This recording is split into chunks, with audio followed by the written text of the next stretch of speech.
Before I get started, I'd like to kindly ask that you hit the like button and please subscribe to the channel for more content just like this.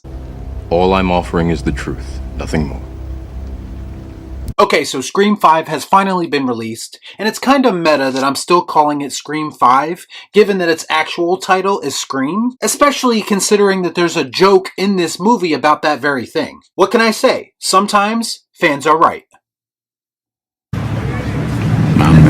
I've seen a lot of praise being thrown at this movie, and some are calling it the best since the original. But now that the most honest film critic on YouTube has finally seen it, what do I think? Well, I think that people are once again being prisoners of the moment and need to pump the brakes just a little bit. Listen, I'm a huge Scream fan. This was my #2 most anticipated movie of the entire year. And I really wanted to be blown away by it, but some aspects of it just left me underwhelmed. This is going to be a difficult review to do without spoilers, but I do intend to relay my thoughts to the best of my ability without giving anything away. So if you're watching this and you haven't seen it yet, you can rest easy. I'm having trouble.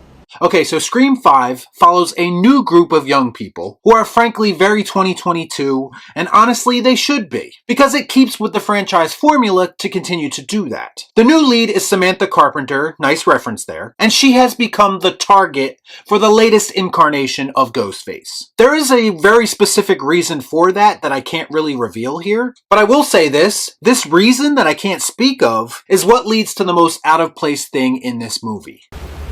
No shit. I've always taken Scream as the most realistic of the slasher series. It's satirical of real slasher movies, and that in itself makes it feel realistic and at least somewhat grounded in reality. But in this movie, Samantha has these visions, and we'll just leave it at that honestly feel a bit too hokey for a Scream movie. It's a bit over the top, and it kind of ruins the reveal about her character. It just didn't work for me, and it takes me out of the movie a little bit when it happens. This is whack! I can't get jiggy with this shit! Yes, the legacy characters do return in this entry. And one of my biggest fears coming into this movie is that these characters wouldn't be treated with the level of respect that they deserve. But on the positive side of things, I can assure you that that is not the case. To me, Sydney, Gale, and Dewey were all treated as they should be. And at least a couple of those characters actually get very heartfelt moments in the movie. Why do you cry?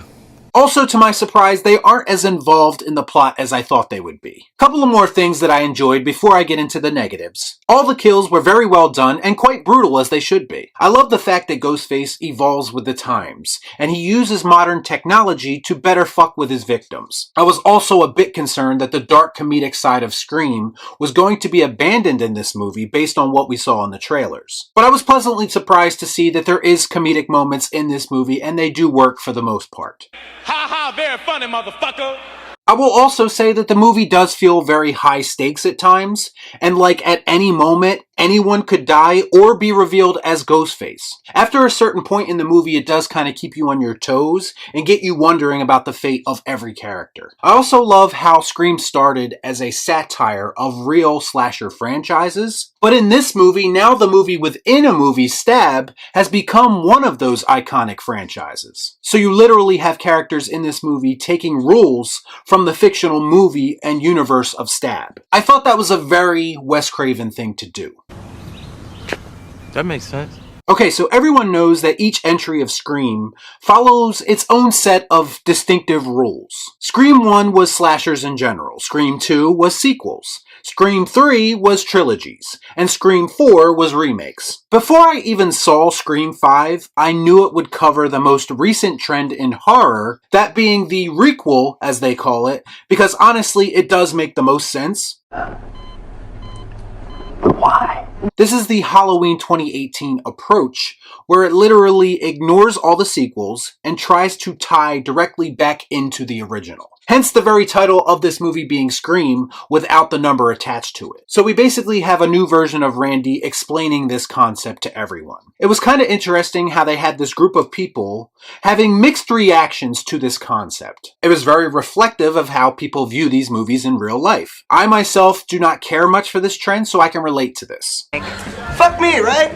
I think the biggest issue I have with Scream 5 is that the message behind it feels a bit muddled. And I think it's because Kevin Williamson and Wes Craven aren't steering the ship anymore. To me, their absence is felt because Scream 5 feels like a decidedly less clever version of the movie that it's trying to live up to. Everyone knows that Scream always has a twist, there's always a big reveal at the end. I'm feeling woozy here. And this reveal of who is responsible for Ghostface this time around feels very underwhelming to me. In fact, this was the first time, I believe, that I was watching a Scream movie and I wasn't really blown away or surprised by anything. It actually just kind of left me with a meh feeling. And I think it's because it's almost predictable when you take certain things into account. And I think my next biggest problem with all this is the motive, or the reason why all this is happening. Without giving anything away, it's taking a hot-button issue amongst the social media crowd and trying to literalize it. But it's actually presented in a way that's more cringy than clever. All of this would make a lot more sense in a spoiler review. I'm trying my best here. Here's a good example. Scream 1 pokes fun at the idea that movies influence people to be violent, right? And it's kind of disproven in a way by Billy's line where he says, "Movies don't create psychos, they just make psychos more creative." Basically saying that they were already fucked up in the head to begin with. Now you want to get nuts? Come on, let's get nuts. Scream 5, on the other hand, I can't really tell if it's trying to disprove anything or if it's actually reinforcing things. And again, I can't really speak on it too much without spoilers, but it's an idea that a lot of people just do not subscribe to, and I'm one of them. Bottom line is, it's a slippery slope that Scream 5 is on here. And I just don't think they stuck the landing with what they were trying to say with this message. Message. Let me put it this way. It's a very Hollywood or media 2022 message, and not so much a Wes Craven or Kevin Williamson message. Overall, I was obviously a little underwhelmed by Scream 5. I think it did some things right, but for the most part, it comes across as a less intelligent version of the original Scream. It's not unwatchable by any means, but I wouldn't be surprised if some people are going to be turned off by its more on-the-nose message. This movie just kind of falls apart for me a little bit in the third act, which is unfortunate because Scream is typically known for very good third acts. I understand what they were trying to do, but the execution does feel a bit off for me. I think it's flawed but enjoyable at times, so for now I'm going to give it the Cathouse. Saved by kitty litter. So have you seen Scream 5? If you have, let me know what you thought about it in the comments down below. As always, please like, comment, share, subscribe to the channel. Hit that bell for notifications, and I'll see you next time right here on Real Shift. Thanks for watching. Peace out. Y'all be cool. Right on.